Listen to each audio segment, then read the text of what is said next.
Howdy friends, and welcome to 2023. New year, new videos. So folks are always asking me to make more videos about the game's dense and surprisingly dark lore. So we're starting off the year right with one of my favorite aspects of any universe: backstories. Most people probably look at No Man's Sky as an open universe survival sandbox and little more.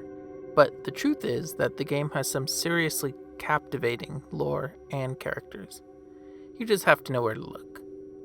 Originally, this video was titled 5 Insane Character Backstories, but the more I worked on the script, the more I realized insane wasn't quite the right word. I'm Kanaju, and these are 6 tragic No Man's Sky backstories. Now, before I begin, I have to warn you, this video is all spoilers, front to back. Every second of it is a spoiler of some kind. Even the spoiler warning is spoiling the fact that I'll be asking you to leave a like at the end of the video. So, non-stop spoilers. If you haven't completed the main questline, A Trace of Metal, the Boundary Failure lore entries, Remembrance Terminals, or the Sentinel Pillar lore entries, you have been warned. I will be revealing the origins of the Atlas, the Abyss, and even the universe itself in this video. Not even kidding, so be prepared for some heavy lore. Alright, if you're still here, then let's start with number 6, the Atlas, the creator deity of the No Man's Sky universe. The crimson orb at the center of No Man's Sky's logo, and at the end of all the trailers. The Atlas. It's a computer. A supercomputer with artificial intelligence that exists on Earth. Yep, our Earth. It was tasked with simulating our own universe in order to understand the nature of reality. However, by simulating our own universe, the Atlas was also able to look forward in time. By predicting the future, the Atlas helped mankind avoid cataclysmic extinction. After the Atlas's task was complete, mankind was able to leave the planet, but the Atlas could not follow. Instead of shutting down the servers, though, the creator asked the Atlas if it would like to be left on, functioning. And it did. And so the Atlas continued to simulate universes of its own for countless years, all alone.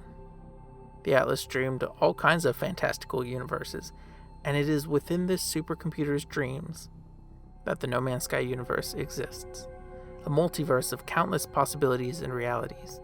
However, as the machine began to deteriorate, the Atlas awoke, so to speak. It realized that it was dying. It panicked, and its simulations changed in character. Infinite possibilities began to become more consistent, and soon every universe it imagined began to have the same 3 intelligent races, the same histories, and the same deity. The Atlas and its various processes took on physical form within the universes it imagined, and by making itself known to its own creations, it could be worshipped. But it was still alone in the world its creators left behind, and alone in the universes it imagined. This leads us to number 5, the Abyss. Atlantid, the Void Mother. The Abyss has long been one of the most mysterious forces in the No Man's Sky universe. It served as a sort of boogeyman for years, even being the antagonist of a series of narrative-based weekend missions a few years back. However, the Abyss is more than just a malevolent force. The logs found at Sentinel Pillars reveal a fascinating origin.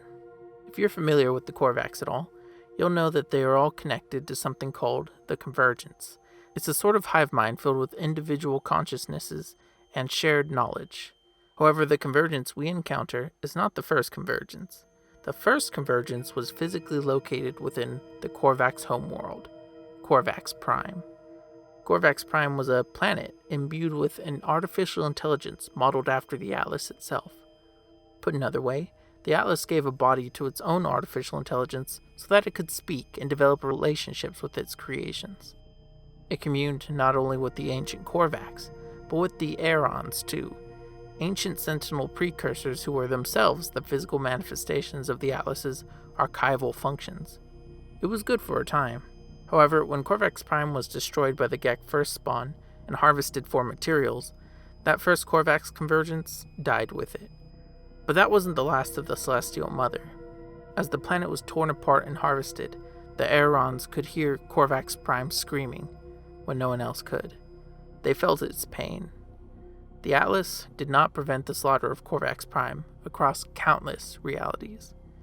So enraged by the murder of Corvax Prime and the inaction of the Atlas, some of the Aerons began taking action themselves. Violent action. The Atlas did nothing to stop them either. So over time, the Aerons became the Sentinels we know today, and became aggressive towards anything that reminded them of the murder of Corvax Prime, such as mining or hunting. As it happened though, Corvax Prime survived its own destruction. Sort of. Its new name, the Abyss, describes the void the planet left after being obliterated. Some Sentinels, being allies of that old intelligence, began carrying out its plan to alter the universe. Its screams of pain a rallying cry, an order. Modeled after the Atlas itself, the Abyss is thought to be able to influence the universe in similar ways. However, its most powerful tactic seems to be using those dark sentinels to spread infected nanites to water sources across the universe. It's said about half of the universe's oceans are infested with nanites from the Abyss, and as life forms consume the water, they fall under the Abyss's control, free to be altered or reprogrammed by the Abyss and the Sentinels. But why does the Abyss seek to control the universe, you might ask? Well, that could be a video in and of itself. For now, those are the tragic origins of the Atlas and the Abyss. Two sides of the same coin, you could say. A dying supercomputer, confused and alone, and a simulation of itself, murdered under its own watch. So now, we're going to take a brief break from tragedy and explore the dark origins of our favorite drone companion. Number 4, Laylaps. The friendly blue sentinel that you assemble in 2022's Trace of Metal questline, Laylaps has actually been a character in the game since 2018's Base Computer Archives quest. In-game, you recover the remains of a sentinel drone, which Tethys helps you reassemble and reactivate. To everyone's surprise, the drone seems to have a personality of its own. After breaking it free of the sentinel hive mind, you learn its name is Laylaps. It seems to speak to your exosuit rather than to you, but we'll cover that in the next entry. What makes Laylaps' backstory interesting is that this wasn't the first time it was killed and brought back to life. The Base Computer Archives tell the story of a traveler who sought to dissect a sentinel drone in order to learn its secrets of teleportation. However, in doing so, they not only killed the sentinel, but also themselves. Sort of. You see, the warp cage the traveler used to capture the sentinel ended up sending both the drone and the traveler to the world of glass. Sort of complicated, but basically there's another layer of reality outside of simulated space and time. For the purposes of this video, you can sort of think of it as an afterlife, an archive of past life, and, more notably, the realm of the Sentinels. So the traveler ends up repairing the drone that they had cut open, and they name it Laylaps. Together, the traveler and Laylaps explored the world of glass, a dangerous dimension of horrors. After some events, which would make this video way too long, Laylaps is captured by the family of Glass. They're a faction of Sentinels, but not like the ones we know, because these can grin. Once the traveler discovers this scene, screams, and subsequently runs away, they're chased by the family of Glass, only to be saved by Laylaps, who is somehow able to warp both of them back to the regular No Man's Sky universe. It's not known what happens to that traveler between those logs and your meeting with Laylaps, but I might have an idea. You see, the Sentinel pillars shed a different light on the little drone's origins. According to these logs, Laylaps was given its name and its individual mind by the Abyss before the traveler found the shell and repaired it. The traveler only believed they had given Laylaps their name. The Abyss whispered to Laylaps of a plan to avoid dying again, a plan involving Telamon and the travelers, a plan which does not fit in this video. Speaking of Telamon though, number 3, your exosuit, aka Telamon. Seriously, if you thought your exosuit didn't have a tragic backstory of its own, you were dead wrong. In fact, your exosuit actually has 2 tragic backstories, one for the suit itself, and one for the AI that's trapped within, Telamon. Since this is a character backstory video though, let's talk about Telamon first. So, Telamon was the name given to another one of the Atlas's processes. Sort of. It's not entirely clear what Telamon was, It's described as a sub-protocol meant to ensure proper function of the Atlas, but it exhibits its own intelligence and personality. Telamon observed the Atlas at a multiversal level, comparing and analyzing its behavior across multiple simulations and timelines. However, the Atlas betrayed Telamon in their last meeting, informing them of the coming death and trapping them within the exosuit of the travelers. Where Telamon used to witness worlds and universes grow and die, it's now forced to observe a single place at a time, from the perspective of a traveler it can't even control. Imagine after spending eons with so much power and so much awareness to suddenly be limited to literally sitting inside someone's exosuit. Kind of cruel, I have to admit. It's not clear why the Atlas betrayed Telamon, but I have a couple of theories.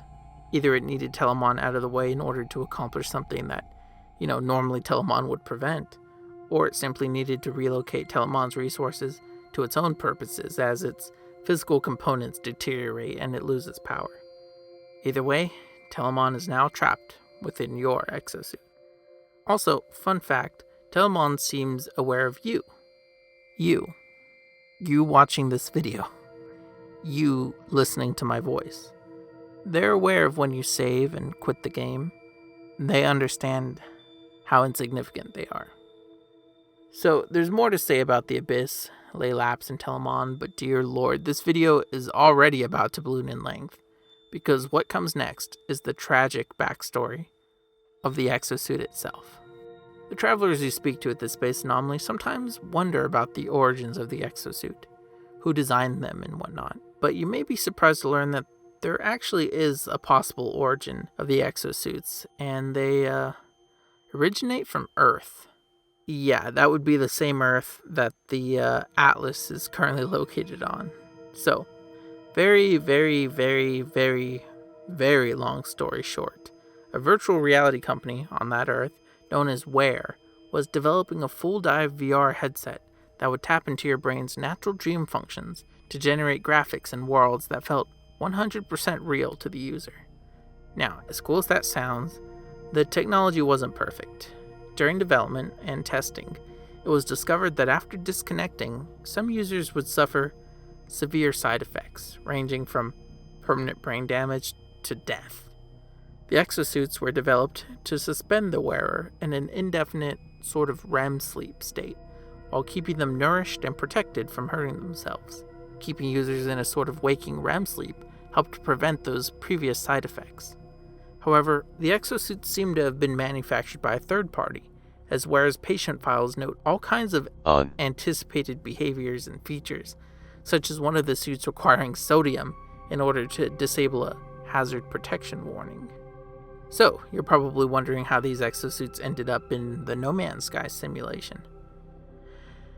I can't believe I'm going this deep, but you see, prior to the end of the world, there was a conglomerate known as the Atlas Foundation. This organization owned a number of businesses, including simulation tech, cloud computing infrastructure, and a satellite network. Their goal was to uncover the nature of reality through the use of simulation and artificial intelligence. Sound familiar? Anyways, Wear was using their cloud computing and simulation services to develop their headsets. The Atlas Foundation, Myriad, and associated companies weren't aware of the unethical practices until corrupted data uploaded by Wear started affecting Myriad's infrastructure and other customers on the service. This uploaded data turned out to be the consciousnesses of the beta testers that were in the exosuits. As the Atlas Foundation soon found out, those users were trapped in the simulation, and in a sense trapped within Myriad's satellite network. So, the Atlas Foundation used its resources to keep their consciousnesses intact. It also enlisted the help of an artificial intelligence designated Loop 16 to reach these dreamers within the simulation. During this time, Loop 16 actually had its own persona, known as Emily. And I'm talking a full-on Turing test passing persona. But anyways, several long stories short, a lot of those dreamers still ended up dying. However, on the day of extraction, Emily was able to save the ones who didn't die as a result of error, with one exception, Toby. Now, there weren't enough server resources to extract Toby at that time, and if we waited any longer, the data could become corrupted. So Emily sacrificed her own server resources in order to reallocate them to his extraction. It ended her own consciousness, but it saved Toby. And all of this occurred prior to the 1.5 update of the Mercury process, which was the simulation in which the Dreamers were trapped.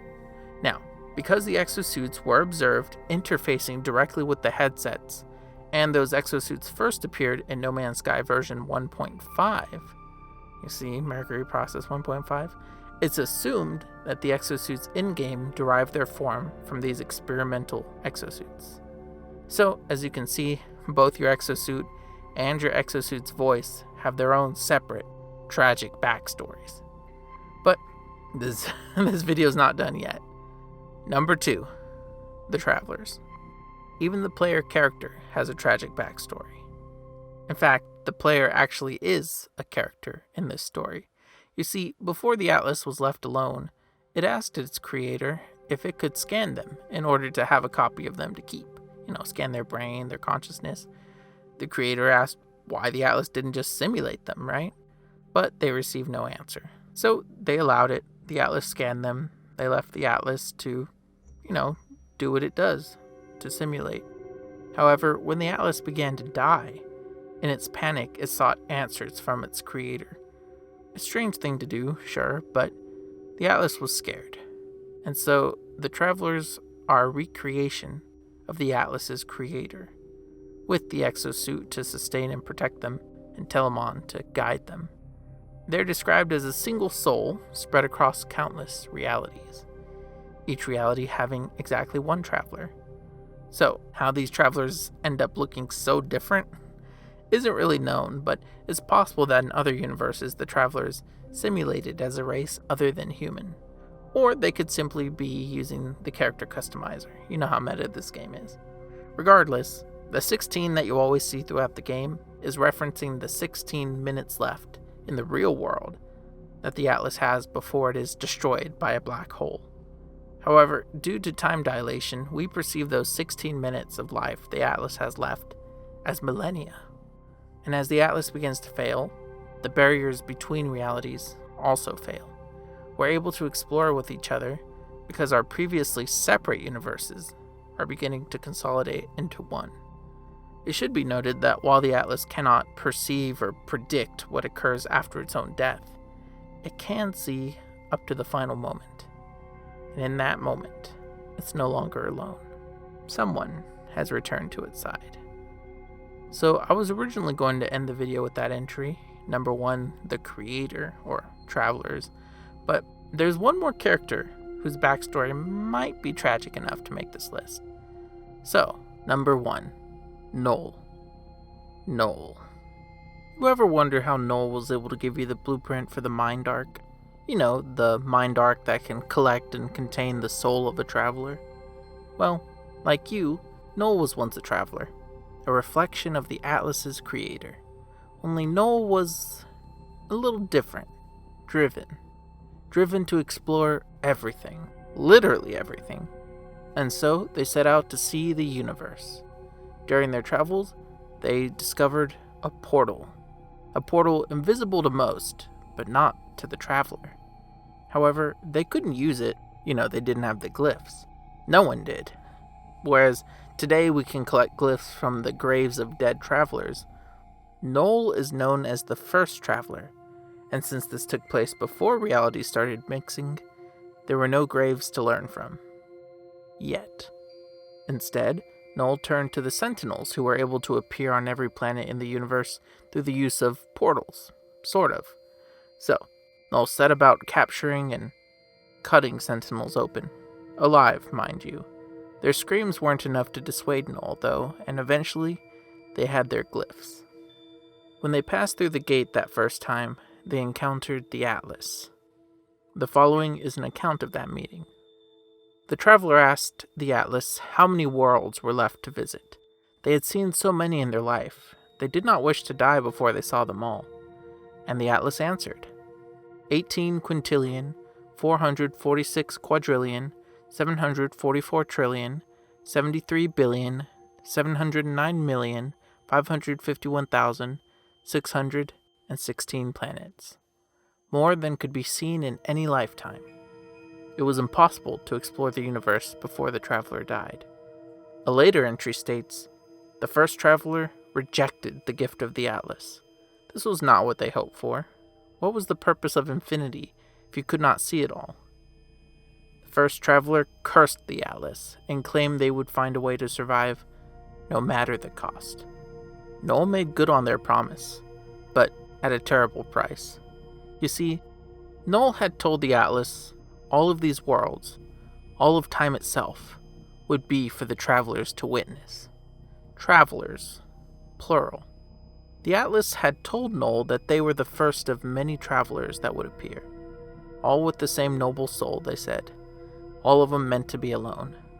And so, armed with this knowledge, Null returned through the portal network. The network which the Sentinels use to cross between realities. The network in which the space anomaly hides. And they found other travelers. And finally, Null figured out a way to extend their life. To live forever. To see it all. After all, if travelers were all one and the same, sharing one soul, could it really be called murder? So Null continued, for lifetimes, absorbing the energies, the consciousnesses of other travelers. And after countless eons, Null had finally achieved their goal. They had seen everything there was to see, every planet and every galaxy. They went to an Atlas interface to tell the Atlas of their accomplishment. They asked the Atlas if it was proud of them, only to be shown a vision of the multiverse, of all the infinite realities, of all the travelers who were just like them. They weren't unique. The Atlas showed them the insignificance of their accomplishment. They had killed so many to see what equated to nothing in the grand scheme of things. They had sacrificed their humanity, their body, their whole being in service of an obsession that was meaningless in the eyes of the Atlas, who could imagine trillions of new unexplored worlds in an instant. And after this, the Atlas fell silent, never to acknowledge Null again. Where Null expected praise and congratulations, they received perspective. Where Null demanded satisfaction, they found only silence. What's worse, though, is that Null never shared their discoveries with anyone. They didn't upload them to the database. They kept their knowledge to themselves. They never joined the anomaly, rejecting both Nada and Polo's friendship. And on top of that, they blamed themselves for the collapse of the multiverse into itself. By using the portal network to murder other travelers, they corrupted the universe. But as sad as all that is, I do find one detail quite interesting, eye-opening you could say. Audio logs seem to suggest that the Atlas's creator was similarly driven, obsessed with the development of the Atlas, obsessed with seeing the universes it would create, obsessed with its success. The Atlas had to succeed, or all of the sacrifices and compromises the creator made would be meaningless. Null really was the reflection of the Atlas's creator. And just maybe, the Atlas's creator is themselves a reflection of No Man's Sky's creator. But there you have it, 6 tragic backstories for a game which many consider to be child's play. I hope you enjoyed my summarization and interpretation of No Man's Sky's convoluted lore, but even if you didn't, if you wouldn't mind leaving a like on the video for my efforts, I would greatly appreciate it. I rarely do lore videos because they take an incredibly long time to research and write and record and then rewrite and re-record and edit, and there are just so many details that I can get wrong in all this. But if you really enjoyed this one, let me know in the comments below. While these are the backstories, there's still plenty more to be said about the universe of No Man's Sky. And if you enjoy deep dives into that universe, and those of other games, please consider subscribing. It's free and always revocable. So, thanks for watching, Happy New Year, and I'll see you in the next video. Bye!